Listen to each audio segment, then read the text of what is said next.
But the more exciting thing that we found that when you use the same testing methods that were used to develop these drugs to test foods, there's more than 100 foods that can actually starve cancers as well. Way back when I got in this field, we had a test system where we were testing cancer drugs that could starve a cancer by cutting off its blood supply. And one of the things that I did is I actually dropped some green tea in there, and it was shocking how effective the green tea polyphenols were in stopping those blood vessels that were feeding the cancer. And in fact, if I didn't tell the technician doing the lab work that it was actually a natural compound, and I told them it came from a drug company, they would have been super excited about it and started jumping up and down. And so again, Mother Nature is really, really good. So polyphenols and tea, EGCG is one of them.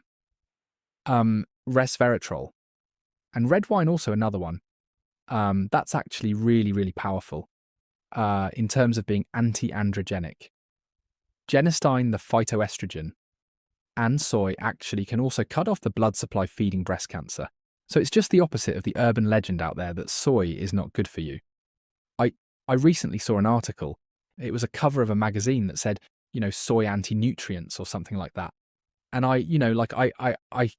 my mind was blown that somebody could actually say that, because most of the nutrients, including the proteins, but also the phytoestrogens in soy, again, if you're a scientist, you take a look at this. And the phytoestrogens look nothing like human estrogens. They're not dangerous. They actually block human estrogens. And they actually are also anti-androgenic, and they cut off the blood supply to breast cancers. And this has been shown in human patients, breast cancer patients as well. Tomatoes have lycopene. So many of the same foods that we know are good, healthy, plant-based sources of nutrition, we're now rediscovering that many of the bioactives in them are also powerful cancer blood vessel, cutting off systems that cut off the starver tumour. So blueberries are blue because they contain a natural dye that is coloured blue that is called anthocyanin. And anthocyanins have been found to be powerful activators of our immune system in a beneficial way. So they don't cause autoimmune disease. They actually elevate our T cells and natural killer cells. These are part of the super soldiers that make up our immune system. They just kind of like give more weapons to our immune system to defend against invading armies. And just by eating like a cup and a half of blueberries a day, you can elevate your T cells by like 88%. Okay? And athletes that actually eat blueberries regularly, they just walk around with a higher level of immunity to begin with. It's kind of a performance maintainer, not an enhancer. It's a maintainer because your immune system is also firing at peak. Now, what's also interesting is that the same anthocyanin lowers inflammation. So this is a classic dilemma that is out there in the wellness world. Yeah, we want to get rid of inflammation, so we want to make sure our immune system isn't overactive. Well, look, inflammation is a subset of immunity. We want good, strong immunity to protect us from invaders, and we want to also lower inflammation at the same time.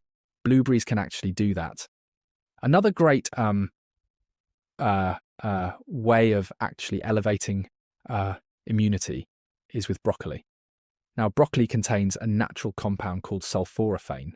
It's actually a family of different natural chemicals that kind of give broccoli its kind of unique taste. It's also in kale, chard, all these other kinds of salad vegetables, honestly. But broccoli is particularly strong in and it's been shown if that actually you can actually boost your T cells, again the super soldiers of your immune system, by just eating broccoli. But here's like a little pro tip and a little tiny hack. If you want to get as much as you can out of broccoli, you should eat normal adult broccoli. But here's the thing. The tree tops are good, but the stems have twice as much of the sulforaphane. So don't throw the stems away when you're cooking it. If you don't want to saute the stems, there's plenty of recipes you can use with stems. You can put it into a blender, turn it into a soup. A little broccoli, oregano soup. Amazing. Put a little vegetable stock in there. It's like a really tasty way of actually using broccoli and getting more of these sulforaphane. But if you really want to like rock it with your broccoli sulforaphanes, you eat broccoli sprouts. These are the 3 to 4 day old baby broccoli. And it turns out that the broccoli sprouts have 100 times more sulforaphane than the grown-up broccoli. So, and actually studies been done looking at the people getting the flu vaccine. These are 20-year-olds, healthy 20-year-olds just getting the flu vaccine. And it was found that if you gave the flu vaccine and gave somebody broccoli, a shake made out of broccoli sprouts, you could ramp up their immune response by 22 times. So like really just amp up your immune system without causing inflammation.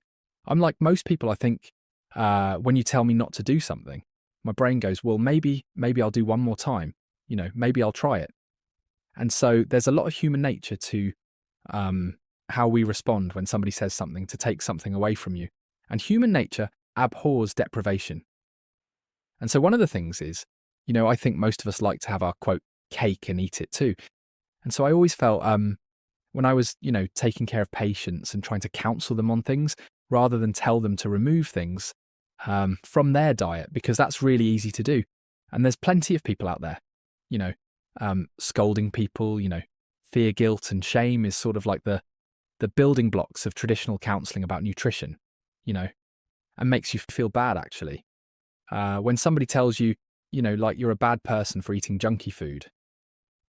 What I try to do is empower people, because I think people love to feel justified in what they love like. And so in my book, I read about 200 foods that all activate the body's health defenses. And I used to say, I dare you to find in this 200 foods something like that. I dare you to find, review the foods and tell me that there's nothing that you like. And most people actually find something in 200 foods that they actually like. And I say, well, look, start with this, because what you like is already good for you. So you're already way ahead of the game. And if you can keep on adding things that you like and just understand, this is that education knowledge piece, what you like is good for you, then you can love your food and love your health at exactly the same time. And then this whole idea of anti-deprivation is that if you spend more time thinking about what to add to your body that's good for you, spend less time thinking about the bad stuff and more good things, and your body kind of push out room for bad things. And if you spend most of your time fortifying your body's health defenses, those 5 health defenses, androgenesis, stem cells, microbiome, DNA protection, and immunity with foods. Honestly, every now and then, you're going to fall off the wagon.